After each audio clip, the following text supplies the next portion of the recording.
Hello students እንደምን አላችሁ ዛሬም በሌላ ቪዲዮ ተመልሰን ተገናኝተናል የዩኒቱ ሁለተኛ ቪዲዮችን ላይ የምናወራው ስለ ኖሚናላይዜሽን ይሆናል ማለት ነው ኖሚናላይዜሽን እንግዲህ ከዚህ በፊትም የተለያዩ ሌሰኖች ላይ ተምረነው ሊሆን ይችላል this would be additional ማለት ነው so ከዚህ ዩኒት በኋላ ከእናንተ የሚጠበቀው ምንድነው you have to identify nominalized forms of common environmental verbs and also adjectives and also convert actions into abstract nouns to make writing more formal ለማድረግ እነዚህ nominalization እናንተ apply እንድታረጉ expect ይደረጋል ማለት ነው ሌላው ደግሞ you have to use nominalization to strengthen environmental reports and also essays ማለት ነው ስለ environmental issues ያወራን ስለሆነ በዚህ ዩኒት environmental reportoችን እና issueዎችን explain በመታረጉበት ሰዓት ላይ nominalization እንድትጠቀሙ ይጠበቃል ማለት ነው also you have to apply nominalization accurately in academic and professional context ላይ academic እና professional context ላይ accurately እንድትጠቀሙት expect ይደረጋል ማለት ነው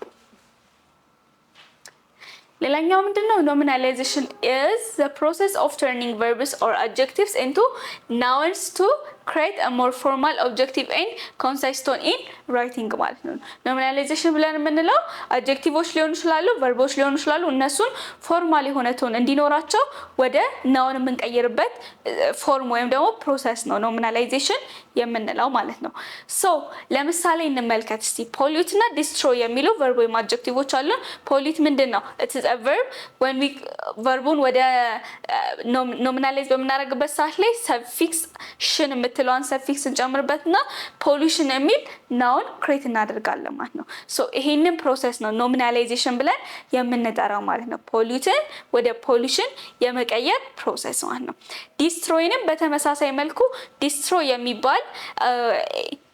የሚባል verb አለን verbu ላይ እሽን የሚለውን suffix ጨምረን destruction የሚል noun ስናመጣ ፕሮሰሱ ምን ይባላል nominalization ይባላል ማለት ነው so nominalization ትርጉሙ ይሄን ይመስላል example እንመልከት nominalization ለምሳሌ we analyzed the data from the experiment and revealed that children react when they have too much sugar ይላል ያሁን ምን አለ analyzed ይሄ አሁን analyze የሚለውን verb form ወደ እንትን ተጠቅሞት ነው analyzed ወደሚል ናውን ቀይሮት ነው ማለት ነው so the analysis ሆኖ መቀየር ይችላል ይሄ አሁን analyze የሚለው ምን አረገ analysis of the data revealed children's react የሚለው reaction አረጋው ከዛ to excessive sugar intake የሚል ፎርማል ሰጠ ማለት ነው አሁን እዚህ ጋር ከተቀመጠው ሴንቴንስ እና እዚህ ጋር ከተቀመጠው ሴንቴንስ የትኛው ነው ሞር ፎርማል ቶን የሚሰጠው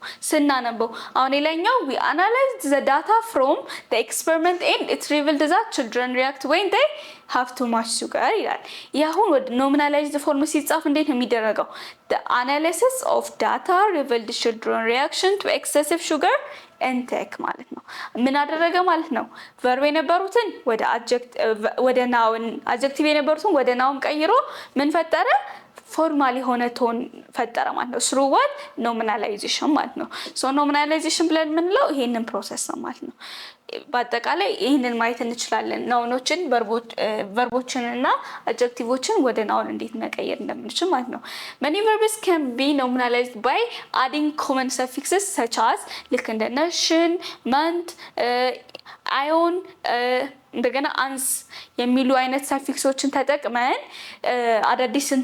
አዳዲስ ቃላቶችን መፍጠር እንችላለን ወይም ኖሚናላይዝ ማድረግ እንችላለን ማለት ነው ኖሚናላይዝ በሚባልበት ፕሮሰስ ውስጥ ሰፊክሶች ትልቅ ሚና ነው ያላቸው ማለት ነው አንድን ቃል ኖሚናላይዝ ከማድረጋችን በፊት ትልቅ necessary መሳሪያችን ምንድነው ሰፊክሶች ናቸው ማለት ነው እንደዚህ ሰፊክሶች ተጠቅመን ነው verb የነበረው ወደ noun adjective የነበረውንም ወደ noun የምንቀይረው ወይም ኖሚናላይዝ የምናደርገው ማለት ነው ለምሳሌ ሽን ስናይ educate የሚባል ቀጥታ verb ቃል ካለን we are going to transfer it to education ወደ education ወሰን ነው that's what we call nominalization ማለት ነው meant የምትለው በተመሳሳይ development pollute pollution እንደገና ens እዚህ ጋር ans የምትለው ደግሞ existence የምትለውን አይነት ቃል ይሰጣናል ማለት ነው እንደነዚህ አይነት ቃላቶችን እዚህ ጋር ያሉትን ሰፊክስ በመጠቀም ኖሚናላይዝ ማድረግ እንችላለን ማለት ነው እዚህ ጋር ምንረዳው ምንድነው ለኖሚናላይዜሽን ሰፊክሶች አስፈላጊ እንደሆኑ ነው ማለት ነው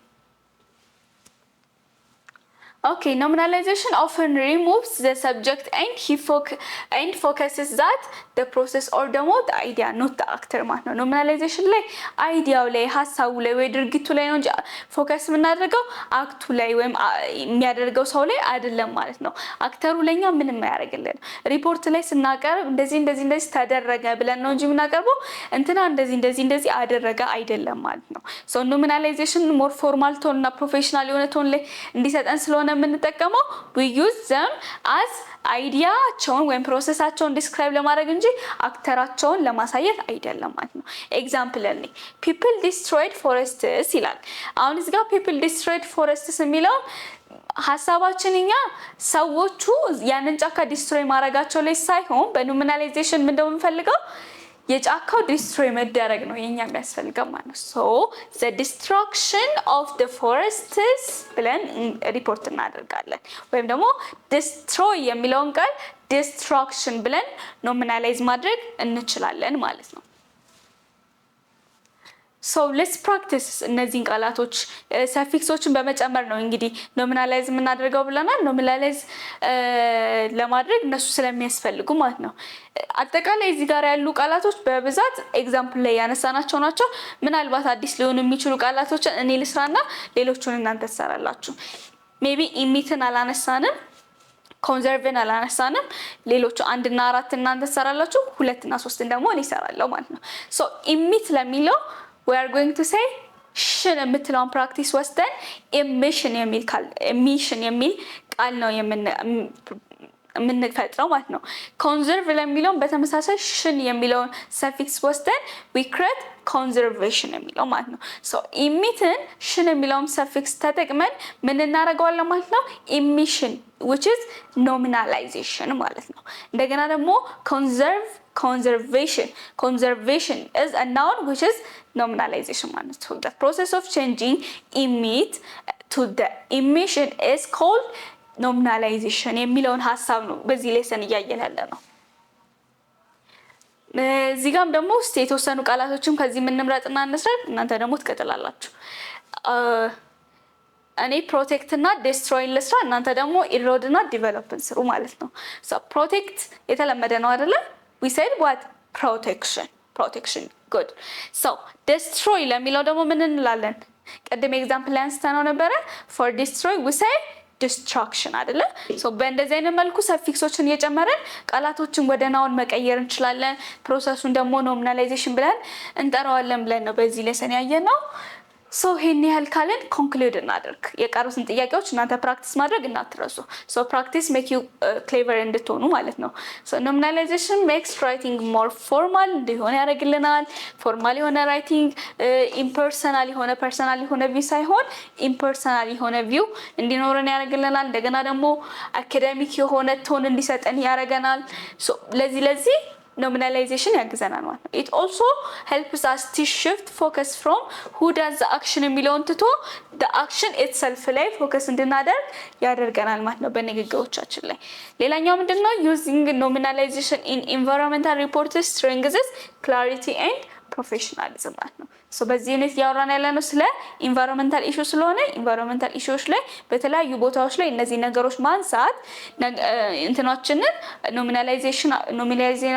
ኖሚናላይዜሽኑ ምን እንዲሆን ያደርገዋል? ፕሮፌሽናል የሆነ ቶን እንዲኖረው ያደርገዋል ማለት ነው። so this is all about nominalization. on the next video we'll see about passive voice ማለት ነው። በዚህ ቪዲዮ ላይ ጥያቄ ካላችሁ ኮሜንት ኤንድ ሰጀሽን ካላችሁ ኮሜንት ላይ አስቀምጡልን። አመሰግናለሁ።